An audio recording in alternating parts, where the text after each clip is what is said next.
We've highlighted some wild Din builds in the past, but this one tops them all. The Murderdin might just be the scariest build in the game, and in the right hands, it could make the Paladin one of the most feared classes once again. If you're lactose intolerant, well then I hope you got your shitting pants on, because it's time once again for some fuckery. I'm a motherfucking bitch, this is anybody. For real, you'll fuck around and get killed. Alright, whatever, I hate to 1v4 you guys, but I mean, I will.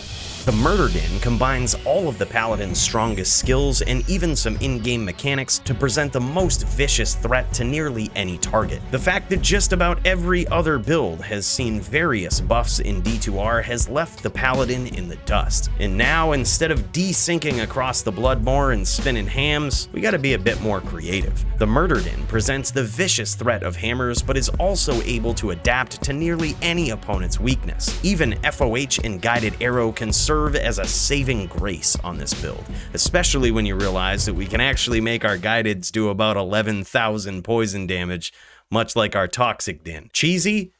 Maybe, but do it anyway. People always have something to say. Like that time I did an ad for G2A, the site where you can buy game keys at discount prices. G2A is an alternative place to get access to your favorite legacy games or try something new. Now before you go using this site, get good. Just like Diablo 2, G2A is the Wild West, yet chocked full of sick deals. Remember eBay? It's peer-to-peer, so treat it like that.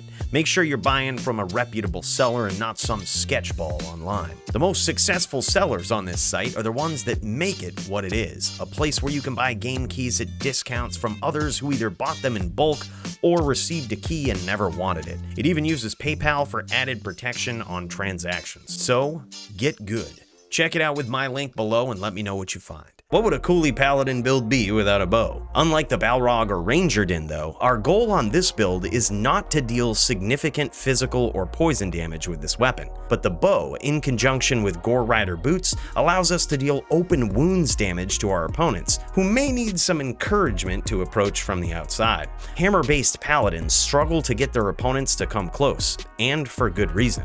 Doing so can lead them into some vicious hammer damage if they're not careful. That being the case, if your opponent isn't prepared with adequate damage reduction, the actual damage on the bow still isn't bad. The jewels in our helm help with our attack speed for the bow as well, but additionally they allow us to hit a 6-frame smite without the help of fanaticism, as long as our Grief Phase Blade has at least 35% IAS. Grief is what allows us to use charge and smite against builds that are naturally good against Hammerdins, such as assassins, Amazons, druids, sometimes necros, practically every fucking class, let's be real. Having the threat of smite, charge, and guided arrow will force your opponent to play differently, and often make them forget about the hammer damage that you ultimately deliver. On our main setup, we are able to hit 125 cast without using Hodo, and we even have a Wisp to help against trap sins and provide us with Oak Sage, a huge boost to our life total. Speaking of pesky assassins, instead of Grief, we can actually use Astrion's Iron Ward on this build, probably one of the only builds that's ever done it. This duel will mostly be fought with our bow, but every once in a while when they stray too close, we can crack them for vicious crushing blow damage, flat damage, and even slow them by 25%,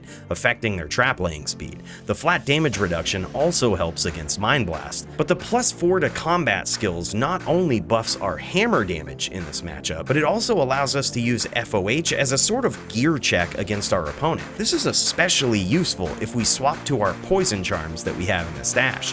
Even with only 1 point into FOH, it's so hard for any player to prepare for vicious poison damage, physical damage, hammer damage, and lightning damage. The strength of this build comes from its diversity, and for some builds, we gotta pull out all the stops. The 1 point into FOH also gives us the ability to pull off some nasty chainlock combos against troublesome characters. This is also one of the only builds in PvP that still uses Vampire Gaze from time to time. Druids pose a significant threat to any Paladin variant, and oftentimes our only hope of winning is to heal 47 fucking times in the duel. But even with this cheesy strategy, a lot of times we're just delaying the inevitable. But again, if you can get them focusing too much on the Upzeal and the Smite, they might forget that you're a Hammerdin and make some bad choices, like unsummoning those pets that you're leeching life off from. You don't want a miserable duel? Then just lose.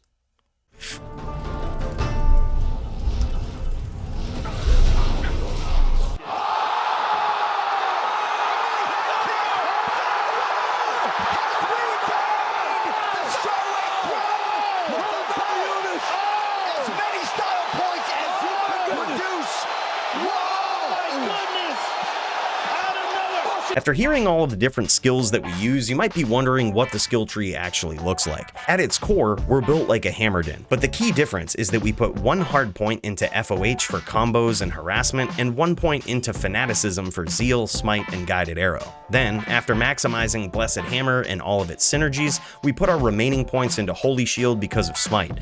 Believe it or not, that skill actually boosts our Smite damage more than putting points into Smite. The real reason I ever started using this Paladin, even back in the days of LOD, was because I was not the best PvP player, and I knew it. Being able to switch back and forth to be my opponent's worst nightmare was key to winning. But even today, the PvP meta in D2R has shifted. Smite is great versus some opponents, but horrible versus others. The same is true for hammers.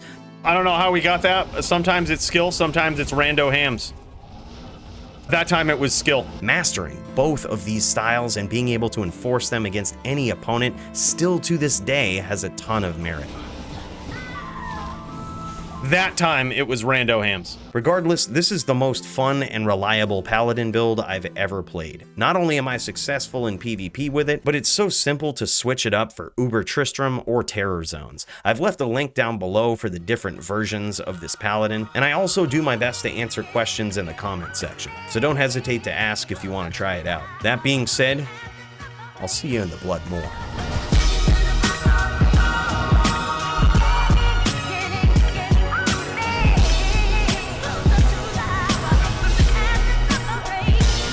Sometimes people who have far less skill than you will try to hide in corners, but you can't out-lates the Murderdin. Get fucked, Joby.